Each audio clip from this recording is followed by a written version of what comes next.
Saya driver online. Kalau kita di jalan dalam arti tidak patuh akan lalu lintas dalam orderan, apakah berkah ongkos pendapatannya kita terima terus? Verboden, bukan Vergaden.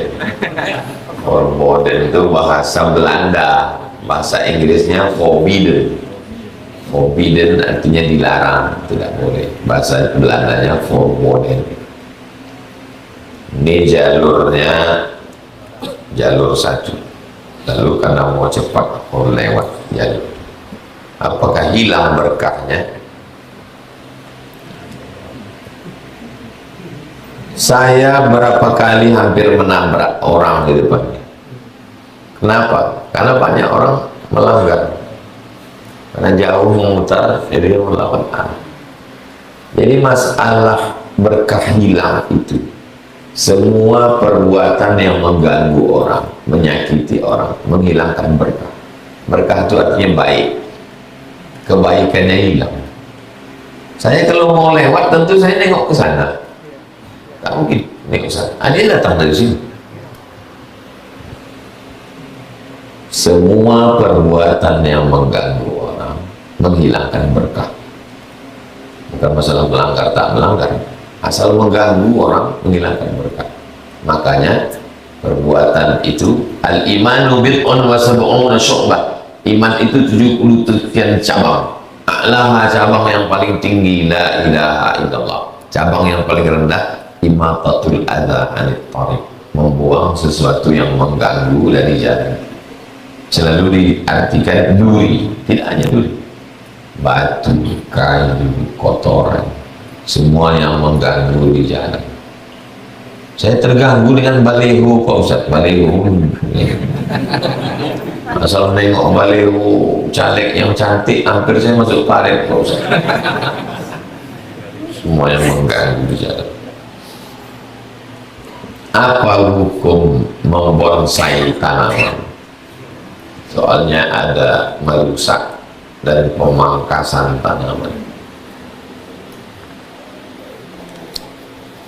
Ittaquz zulma, takutlah kamu pada perbuatan zalim. Fa inna zulma zulumatun yaumal qiyamah. Karena perbuatan zalim itu membuat kegelapan pada hari kiamat. Apakah zalim itu hanya berlaku pada manusia atau berlaku pada makhluk selain manusia? Tidak boleh membuang air panas di luar tingkap. Buka jendela, lempar air panas, tak boleh. Kenapa tak boleh? Karena terkena jin muslim. Ya, kalau jin kafir ya, kalau jin Islam. Tak boleh beristinja pakai tulang onta. Istinja dengan batu, nampak tak ada batu, nampak tulang onta, tak boleh. Kenapa? Innahu ta'amu ikhwanikum, karena tulang onta makanan saudara kamu. Berdasarkan dalil-dalil ini berarti ada perbuatan zalim terhadap jin. Ini kalau banyak jin mengamuk ke anak SMP, dikencingi orang di lubang. SMP tak punya WC, kencingi orang di lubang. Tak boleh kencing di lubang tanah. La yabulanna ahadukum fil juhri, jangan kamu kencing di lubang tanah. Kenapa tak boleh? Dua alasan. Pertama, hasyarat, karena sarang serangga. Yang kedua, karena lubang tanah tempat tinggal jin. Begitu kata ulama. Jadi zalim tidak hanya pada manusia, tapi juga berlaku pada jin. Zalim pada hewan tak boleh. Ada seorang sahabat menyalakan api di sarang semut. Marah Nabi, la yu'azzibu bin nar illa rabbun nar. Tidak boleh mengazab dengan api kecuali Tuhan pemilik api. Ada sahabat mengambil anak burung. Kata Nabi, induknya mana? Induknya tinggal, balikkan lagi. Tak boleh memisahkan anak burung dengan induknya. Agama Islam ini halus. Antum kalau rajinlah mencari-cari dalam hadis, bisa antum tulis ajaran Islam terhadap zalim kepada hewan, kepada jin udah, kepada hewan udah, sekarang kepada pokok kayu. Man qata'a sidratan, siapa yang memotong sebatang pokok sidir, pokok bidara, dipotong, sawwaballahu ra'sahu finnar, disungkurkan Allah kepalanya dalam api neraka. Kenapa? Karena pohon sidir tumbuh rimbun, benaunglah musafir, benaunglah orang yang sedang perjalanan panjang di tengah gurun pasir, menunggu teduh, datang potong. Semua yang merusak, mengganggu berarti zalim. Apakah membonsai itu mengganggu? Sudah jelas dalilnya secara umum. Tak boleh mengganggu jin Islam, tak boleh mengganggu hewan, tak boleh mengganggu pokok kayu. Nah sekarang, apakah membonsai itu termasuk mengganggu pokok kayu? Sampai sekarang belum ada pokok kayu yang melapor bahwa dia terganggu dengan bonsai itu. Tapi kalau antum tengoklah bagaimana dipotong, disayat, dicucuk, dibengkokkan, diikat pakai kawat, rasa-rasanya lah, kalau rasa saya terganggu juga pertumbuhannya. Cuman rasanya kalau antum di bonsai, antum kan tinggi besar, kemudian ditekan, sehingga pas orang tinggi ditekan. Bukan berarti orang yang pendek itu ditekan. Dalil umumnya dapat, dalil khususnya tak dapat. Apakah membonsai itu menganiaya? Tanya sama pakar tanam. Ada orang tak pernah sholat, tapi dia sering bersedekah. Bahkan dia ada niat memberangkatkan orang lain umroh haji. Apakah orang seperti itu mendapatkan bagian pahala dari perbuatannya? Orang yang tidak sholat itu hukumnya dua. Menurut mazhab Syafi'i, yang pertama fasik, yang kedua kafir. Kapan dia fasik, kapan dia kafir? Dia fasik kalau dia malas. Aku sebenarnya tahu sholatnya wajib, Pak Ustaz, tapi aku malas, dia fasik. Maka Allah tak bagi hidayah. Yudhillu bihi katsiran wa yahdi bihi katsiran wa ma yudhillu bihi illa fasiqin. Allah sesatkan dia. Sebagai hukumannya disesatkan Allah dia. Kalau dia tidak sholat karena mengatakan sholat ini tidak relevan dengan zaman, sholat ini buang-buang waktu, maka dia kafir, murtad nih. Kalau sudah murtad, tak diterima Allah segala amalnya. Falan yuqbala minhu wa huwa fil akhirati minal fasiqin. Mazhab Syafi'i. Mazhab Hambali tidak ada pakai fasik. Orang yang tidak sholat kafir. Pernah tak antum mendengar Ustadz berceramah? Suami yang tidak sholat maka otomatis fasakh dengan istrinya. Pernah tuh deh? Kalau laki-laki menceraikan namanya tolak. Kalau istri menggugat namanya khulu'. Pakai ain, khulu'. Istri menggugat namanya khulu'. Laki mencerai namanya tolak. Kalau hakim memisah namanya fasakh. Tolak, khulu', fasakh. Kapan hakim memisah? Ketika suami murtad. Na'udzubillah, murtad salah satu. Maka hakim tak boleh diam. Hakim mengirim polisi untuk memisah orang. Karena kalau tidak berarti orang itu berzina. Kalau satu orang berzina, turun laknat Allah sekampung. Maka hakim mengatakan, polisi pisahkan mereka. Fasakh namanya. Maka ketika suami tidak sholat, otomatis dia kafir murtad. Maka menurut mazhab Hambali, mereka berdua mesti difasakh. Karena payah orang kita menyebut fasakh, dia pisah. Paham? Mazhab apa tadi yang otomatis fasakh? Hambali, ketat, paling ketat Hambali. Kalau mazhab Syafi'i mungkin dia fasik. Jadi kalau kita sayang sama dia, ajak dia sholat. As-sholatu imaduddin, sholat tiang. Kalau udah tiangnya itu tiang lagi. Kalau tiang ditumbang, cantik lagi pelakon. Habis pelakon. Udah lunas pelakon nih. Baru agak nyaman kita. Tidak asal mandang ke atas sedih. Cantik pelakon ini kan karena tiang. Tiang inilah sholat. Runtuh pelakon. Runtuh dinding. Tiang. Sholatul imaduddin. Sholat itu tiang. Seorang suami punya dua usaha. Yang satu untuk nafkah istri dan anak, dan semua kebutuhan rumah tangga. Yang satu lagi untuk orang tua. Semua hasil dari usaha diberikan semua ke orang tua.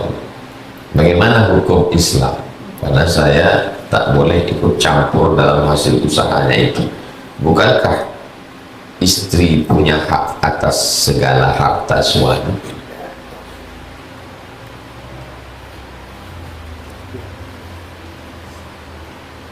Kalau antum menikah, berapa persen harta antum itu milik istri? Ini penting karena antum semua nanti kan akan menikah. Istri mendapat 5. Pertama, makan. Kedua, pakaian.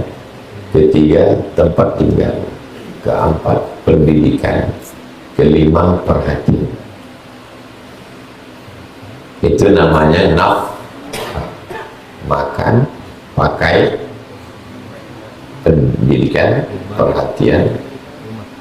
Makan, pakai, tempat tinggal, pendidikan, perhatian. Kewajiban suami kepada istri. Berapa? Nah, kalau sudah ditetapkan makan, pakai, tempat tinggal, pendidikan dan perhatian tak bernilai, tak ada nilainya. Karena antum mendidik dia bagaimana dia berhijab atau memperhatikan ujian dan seterusnya. Yang bernilai 3, makan, pakai, tempat tinggal, sesuai dengan standar daerah masing-masing. Telah berlaku namanya urf. Maka bunyi ayatnya urf, wa ashiruhunna bil ma'ruf. Ma'ruf dari kata urf.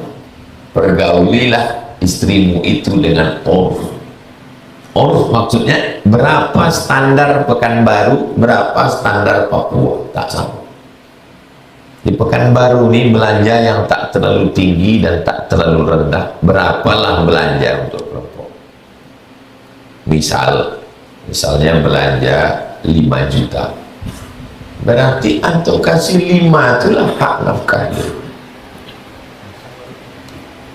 Nafkah. Habis itu antum mau kasih hadiah, habis itu antum mau kasih apapun. Bukan berarti setelah antum menikah lalu semua harta antum milik istri. Antum dikuliahkan orang tua, bukan baik. Berjual tanah dia di kampung nyekolahkan antum. Setelah antum wisuda, nikah antum. Setelah nikah, semua gaji antum kasih ke istri. Datang orang tua dari kampung, pucat muka antum karena takut mau minta duit ke bini. Antum termasuk orang yang tak kena azab kubur, saking azabnya dah di dunia. Antum sekarang boleh senyum, boleh ketawa, tapi nanti antum akan menikah dan antum punya istri. Salah antum di awal, salah setting, susah memperbaiki. Bukan semua duit antum kasih ke bini. Ini nafkah, makan, pakai, keperluan anak, ini hadiahku. Tapi antum punya harta. Karena dalam Islam menikah bukan berarti harta istri jadi harta suami jadi harta istri. Tak begitu konsepnya. Karena ketika meninggal ada harta suami yang dibagi ke istri. Kalau semua dipegang istri, apa yang mau dibagi lagi? Dan ada harta istri yang dibagi ke suami. Islam ini adil. Istri itu anak tunggal semata wayang, punya rumah, punya mobil, punya kebun. Ketika dia menikah dengan antum, apakah semua hartanya jadi milik antum? Tidak. Paham? Suami punya harta, istri punya harta. Antum nikah, dapat istri PNS, bergaji dia sebulan 10 juta. Apakah semua duit dia itu milik antum? Tidak, duit itu milik dia. Tapi dia minta izin kan tuh, karena dia pergi keluar rumah bekerja. Tak boleh perempuan keluar rumah tanpa izin suami. Ini laki-laki mesti tahu. Nah kalau tidak, kasihnya semua. Dia punya ibu, dia punya ayah.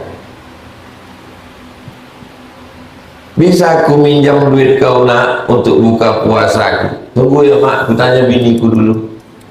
Gawat lah. Bagus ben potong bulu aku kasih kaya. Tak ada guna lagi.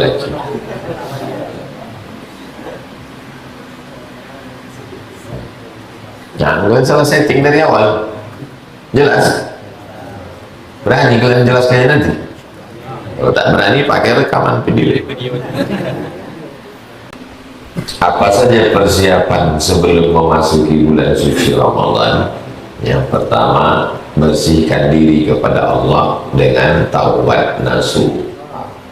Bersihkan diri kepada manusia dengan menyambung tali silaturahim. Menyiapkan ilmu fikih Ramadan. Download bukunya 30 fatwa seputar Ramadan. Cari PDF, share. Udah ada grup, share ke grup.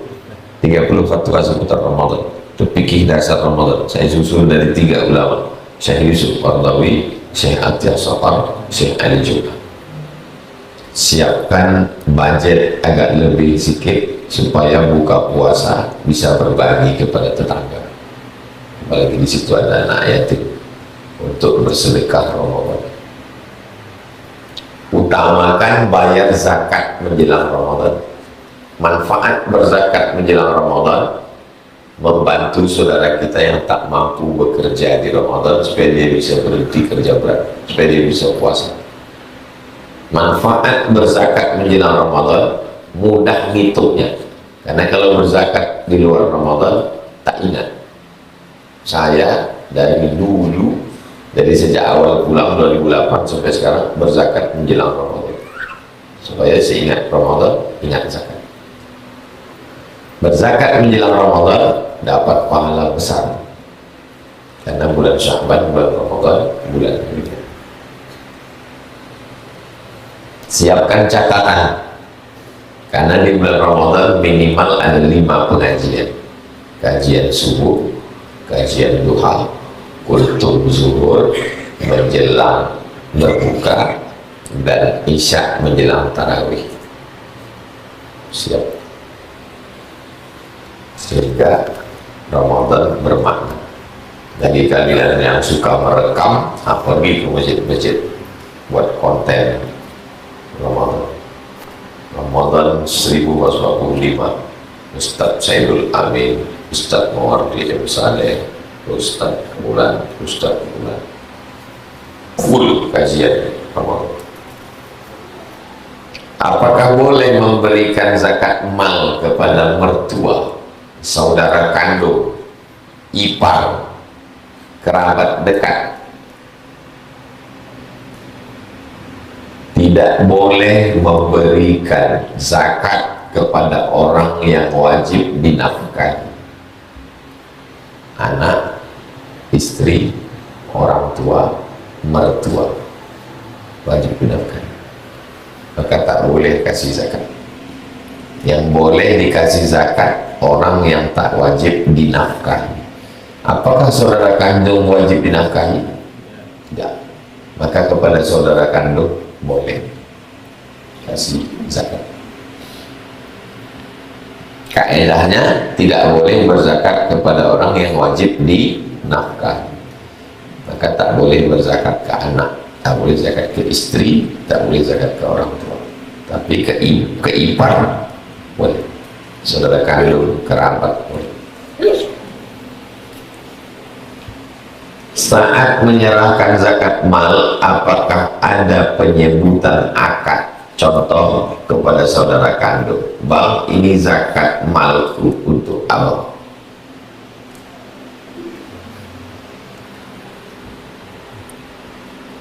Ini ditanyakan orang kemarin.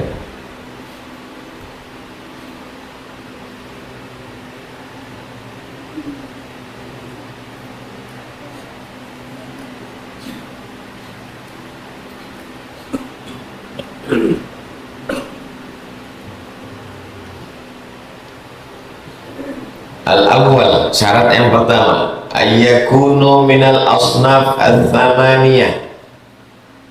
Abang itu masuk dalam 8 asnaf. Masuk mana dia? Innamas shadaqatu lil fuqara wal masakin wal amilina 'alaiha wal mu'allafati qulubuhum wa fir riqab wal gharimin wa fi sabilillah wa ibnis sabil. Masuk yang mana dia di antara yang 8 nih? Kalau tak masuk, tak bisa. Dia masuknya miskin, Pak Ustaz. Oke, masuk. Yang kedua, alla yakunu mimman tajibu alaika nafaqatuhu. Dia tidak termasuk orang yang wajib dinafkahi. Apakah abang wajib dinafkahi? Tidak. Maka dia kasih zakat. Fa idza tahaqqaqa hadzani syartani, kalau dua syarat ini sudah terwujud, jaza daf'uz zakat ilaihim, boleh kau bayar zakat kepada mereka. Bahkan afdal berzakat kepada keluarga. Kenapa? Karena kalau ke orang lain nilainya cuma zakat, tapi kalau keluarga nilainya 2, shadaqatun wasilah, sedekah dan silaturahmi.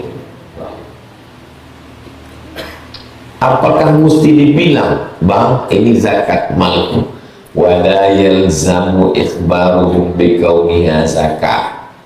Tidak mesti kau sebutkan ini zakat. Kenapa? Tersinggung perasaan. Walakin la yanbaghi ikhbaruhum aidan annahu hadiah. Bahkan kau tak boleh mengatakan ini hadiah, karena seakan-akan kau lebih tinggi dari dia. Fayumkin anta darfa'uha lahu wa taskut, kau kasih dan mulut kau diam saja. Masukkan ke amplop, ha, tapi dalam hati niatnya aku bayar. Jelas?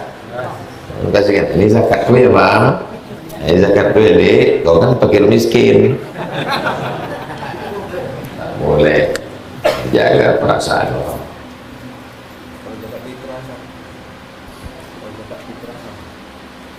Zakat secara umum, zakat mal, zakat rikas, zakat gaji, zakat fitrah, tak ada beda. Ambil beras, kasih. Bagaimana cara mengganti puasa? Sebelum lanjut, jangan lupa dukung terus channel Hijrah Reaction. Terima kasih. Lupa berapa jumlahnya, hitung prediksi terbanyak. Kapan akil balik? Akil balik saya umur 10. Waktu setelah itu tak pernah puasa. Biasanya di awal sama di ujung aja Ustaz. Ya, berarti kalau di awal di ujung 28, puasa 30, awal sehari, misalnya tinggal 28. Berapa tahun meninggalkan puasa? 10 tahun Ustaz. Berarti 280 hari. 280 hari itu insya Allah 3 tahun lunas. Macam mana caranya? Senin Kamis 1 tahun. Senin Kamis 10 bulan 80 hari, 11 bulan 88 hari, tambahkan 2 hari 90. Yang punya utang, mengandung anak 30 hari tidak puasa, menyusukan 30 hari, menyusukan tahun kedua 30, 90 hari itu puasa Senin Kamis istiqomah setahun, lunas. Begitu teknisnya, sehat.